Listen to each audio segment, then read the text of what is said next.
আপনার পরিবারের হয়তো আমাকে দায়িত্ব দিছে, আমি বলতেছি এই কথাগুলো কিন্তু আপনাদের স্বভাব। আমি ঠিক বলতেছি? আপনারা যদি সবাই মনে করেন এই কথাগুলো আমার, তাহলে আপনারা যেখানে থেকে আসছেন এখানে কিন্তু সবাই দায়িত্বশীল ব্যক্তি। একটা ইউনিয়নের সভাপতি, সাধারণ সম্পাদক, থানার সভাপতি, সাধারণ সম্পাদক, ওয়ার্ডের সভাপতি, সেক্রেটারি আছেন, হয়তো কেউ আসছে কেউ আসে নাই, ছাত্রদল, যুবদল, প্রতিটা অঙ্গ সংগঠন দায়িত্বশীল। সবাই যদি আমরা দায়িত্ব পালন করি তাহলে কি আমাদের জনগণ অবশ্যই খুশি হবে না? জনগণকে আমরা সেবা দিতে পারবো না? আমাদের কাজই তো জনগণের সেবা করা। সেই জনগণের সেবা করতে গেলে যত ধরনের কাজ আছে আমরা কি ত্যাগ স্বীকার করতে পারবো না?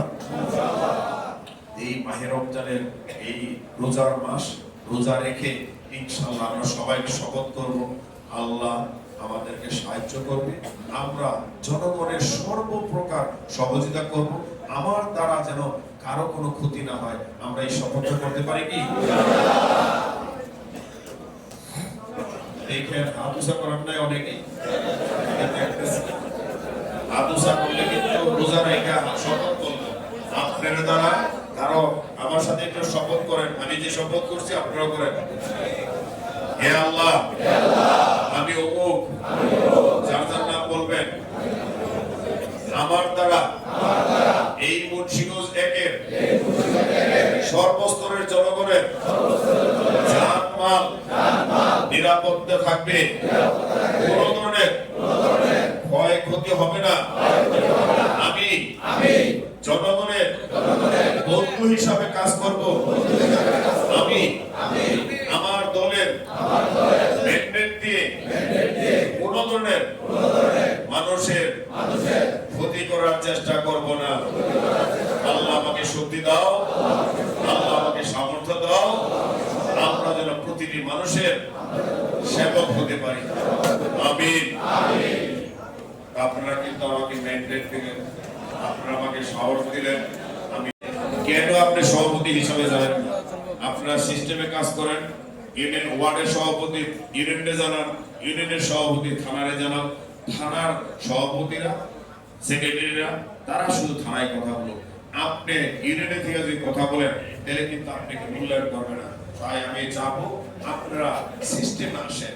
ঠিক আছে, থানার সভাপতি সেক্রেটারি করলো না, তখন আমাকে কল করেন, অবশ্যই আপনার কথা আমি শুনবো। কিন্তু জনগণের বেলায় টোটালি ফ্রি, জনগণ আমার সাথে ডাইরেক্ট কথা বলতে পারবো, এতে আপনার মন খারাপ করেন। আমি চাবো আপনার ইউনিয়নে থেকে যেন আমারটা টেলিফোন না আসে।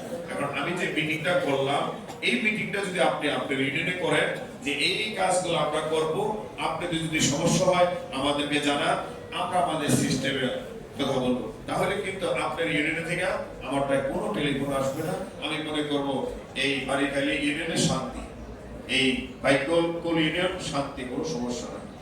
যখন দেখবেন না তখনই মনে হবে অশান্তি, তখনই মনে হবে যে আপনি ওই ইউনিয়নের সভাপতি, সাধারণ সম্পাদক বা উপযুক্ত না।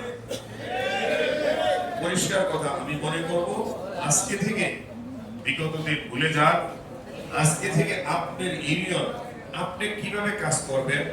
আমি চাই না আপনার ওইখান থেকে আমার এখানে কোনো টেলিফোন আসুক, কোনো অন্যায় কাজের ব্যাপারে আমি শুনি যে আপনি মানুষকে ক্ষতি করতেছেন, আপনার দ্বারা, আপনার ফ্যামিলি দ্বারা কোনো ধরনের ক্ষতি হচ্ছে। আমি আশা করব আমাদের মূল কাজই একটা, আজকের মিটিংটার সারমর্মই একটা, সবার আগে হলো সবাইকে ধন্যবাদ দেওয়া, আর সবার কাজটাই আজকে যে ওয়াদাটা করলাম। আমাদের কিন্তু সরকারে শুধু শপথ করাইছে, 10 মিনিট বক্তব্য দিয়েছে আমাদের নেতা, আমাদের বর্তমান প্রধানমন্ত্রী, শেষ। আমি মনে করি আজকে মূল উদ্দেশ্য ছিল এইটা যে আমরা আজকে এখানে শপথ, কয়েক হাজার লোক আপনাদের প্রতিনিধিত্বেই কিন্তু এই 6 লক্ষ লোক আপনাদের দিকে তাকায় আছে। তাই আমি অনুরোধ করব, আপনারা আমার সহযোগী, আপনারা আমার ভাই, আপনারা আমার বন্ধু, আপনারা আমার সহকর্মী, আপনাদের উপদেশ, আপনাদের সাজেশন, আপনাদের ন্যায় নীতি আমার একান্ত প্রয়োজন। আমি যেদিন সংসদ ভবনে শপথ করলাম, সত্যই আমার কেন যেন মনটা চেঞ্জ হয়ে গেছে।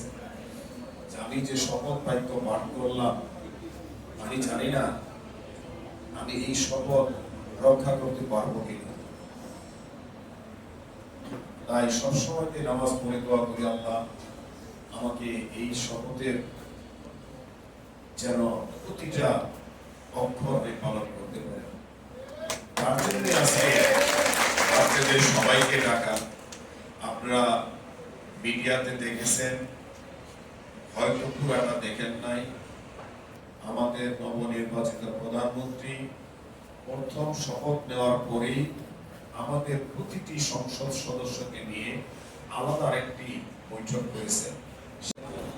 فيغفر لمن يشاء ويعذب من يشاء والله على كل شيء قدير.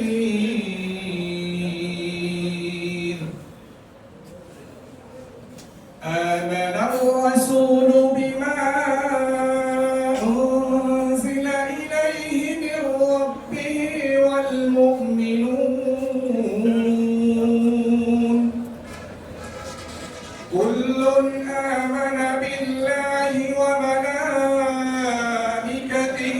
وكتبه ورسله لا نفرق بين أحد من رسله وقالوا سمعنا وأطعنا غفرانك ربنا وإليك المصير. لا يكلف الله نفسا إلا وسعها لها ما كسبت وعليها ما اكتسبت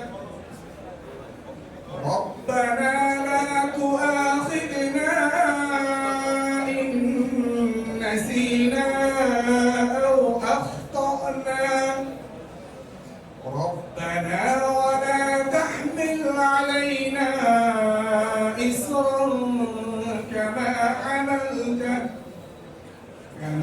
حملته على الذين من قبلنا